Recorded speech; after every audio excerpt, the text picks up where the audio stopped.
एका दिवसात प्रत्येकाला 24 तासच मिळतात, पण काही लोक स्वप्न पूर्ण करतात आणि काही लोक कारण देत बसतात. कधी विचार केलाय का? काही लोक आयुष्यात खूप पुढे जातात आणि काही लोक तिथेच थांबून राहतात. कारण टॅलेंट कमी असतं म्हणून नाही, नशीब खराब असतं म्हणूनही नाही. फरक फक्त एकाच गोष्टीचा असतो, ते त्यांच्या वेळेचा उपयोग कसा करतात. या जगात प्रत्येकाकडे सारखेच 24 तास आहेत, पण कोणीतरी त्या 24 तासमध्ये स्वतःचं भविष्य घडवतं, तर कोणीतरी मोबाईल स्क्रोल करण्यात आयुष्य घालवतं. लोक म्हणतात माझ्याकडे वेळ नाही, पण खरं म्हणजे वेळ असतो, फक्त प्रायोरिटी नसते. स्वप्न मोठी असतात, पण ॲक्शन छोटं पडतं.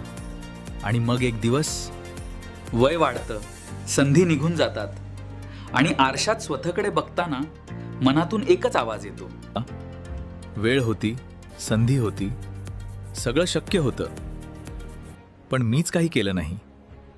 त्या क्षणी अपयशाचं दुःख होत नाही, दुःख होतं ते प्रयत्न न केल्याचं. आज जे तुमच्या कंट्रोलमध्ये आहे त्यासाठी पूर्ण ताकदीने प्रयत्न करा, कारण उद्याचा पश्चाताप आजच्या मेहनतीपेक्षा जास्त वेदना देतो.